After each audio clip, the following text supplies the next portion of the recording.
very good morning to each and everyone watching Mama Rugaga Sabo Television. Thank you for being with us in today's news edition. You're going to be with me, Kamikaze Gislaine.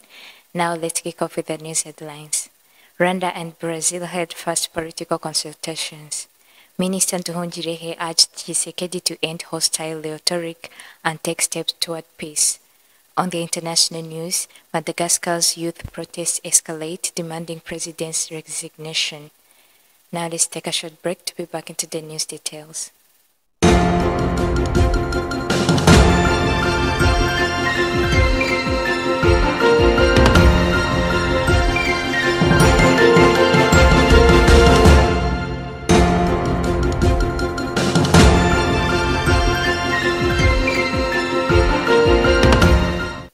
Welcome back. Let's start our news in Rwanda.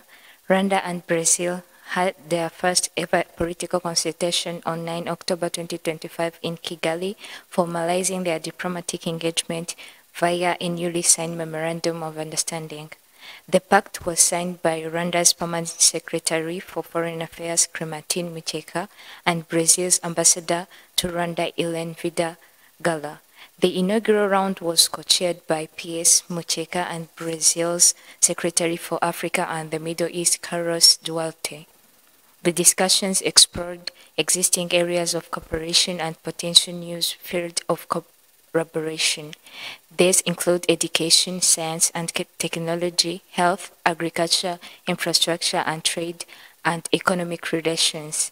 Since establishing diplomatic relations in 1981, Rwanda and Brazil have each opened resident embassies in other countries, further deepening their dialogue. The MOU is expected to make their consultation regular and structures, paving the way for stronger bilateral cooperation across multiple sectors. Moving ahead, Rwanda's Minister of Foreign Affairs, Ambassador Olivier Nduhungirehe, responded to remarks by DRC President Felix Tshisekedi at the Global Gateway Forum in Brussels, where Tshisekedi accused Rwanda and President Kagame of fueling regional tensions. Nduhungirehe stated that Tshisekedi alone holds the power to improve relations between the two countries and should stop acting provocatively. He criticized Tshisekedi's continued attacks on Rwanda, including his support for the FDLR, a group responsible for genocide and arming militias like Wazalendo. Nduhungirehe also condemned the use of foreign mercenaries and attack on Congolese Tutsis. He emphasized that President Kagame did not attend the Rwanda peace talks because the DRC rejected dialogue with M23, despite Tshisekedi being a signatory to the agreement. Nduhungirehe urged Tshisekedi to stop using international forum to spread misinformation and instead take real steps towards peace and regional stability by ending hostility and honoring previous agreements. Turning to the next story, Rwanda's push to expand vaccine production, medical innovation, and economic inclusion has gained momentum after the European Union pledged a new 95 million euros, over 160 billion Rwandan francs investment.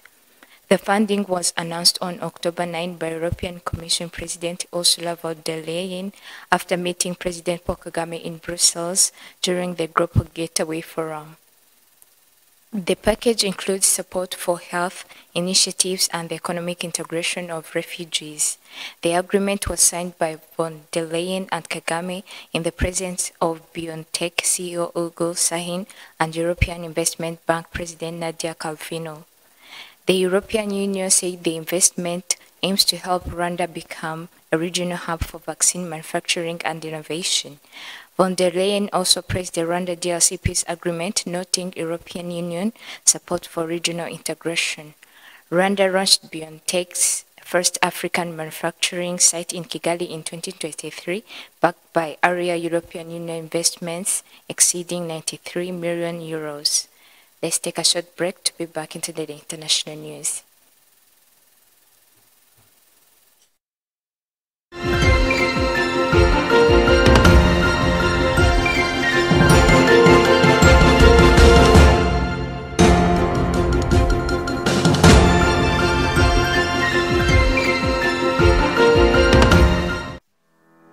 guhahira kuri murandasi ku masoko yabaye ubukombe online ku isi yose nka Amazon, eBay, Alibaba. Uri mu Rwanda birashoboka kandi byaroroshye cyane hamwe na Global Shippers Rwanda.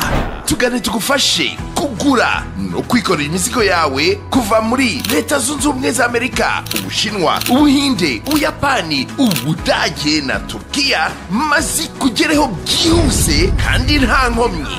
Icyo usabwa ni ukwishyura 50% mbere andi ukayishyura umuzigo wawe wakugezeho. Duhamagare kuri 0784 651 740.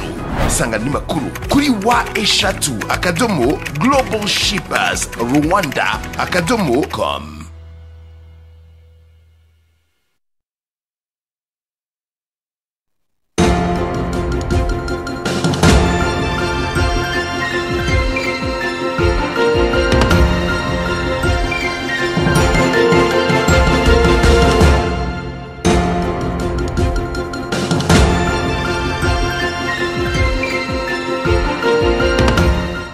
Welcome back. On the international news, for a third consecutive week, Madagascar's capital was locked by violent crashes as roughly 1,000 demonstrators, largely masked and mobilizing under the Drc'S Madagascar banner, confronted police who used tear gas and stun grenades to disperse crowds.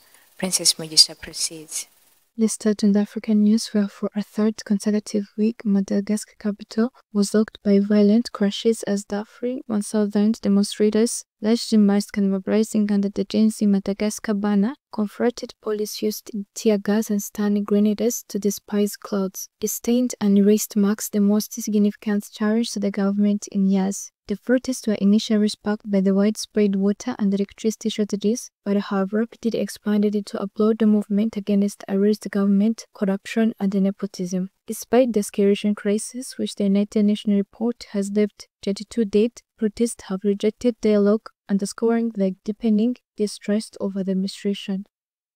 Turning to the international news, the Israel army has stopped airstrike on the Gaza Strip, Qatar Al Jazeera reported.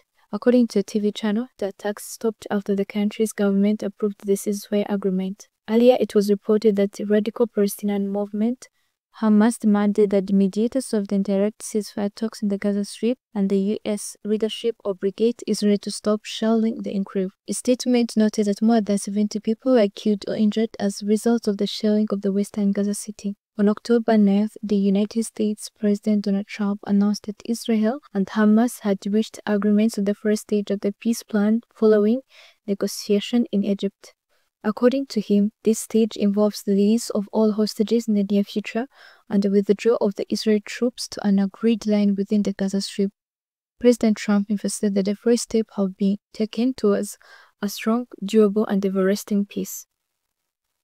Concluding on international news, the United States Senator, the upper house of the U.S. Congress, approved the country's military spending for the fiscal year of 2026 in amount of $925 billion, including $500 million in aid to Ukraine. The bill passed by 77 votes in favor and 20 against. At least 60 votes were needed for the bill to pass, according to materials previously released by the U.S. Senate Armed Services Committee. The bill extends the Ukrainian Security Assistance Initiative through 2028 and expands funding for the program to $500 million.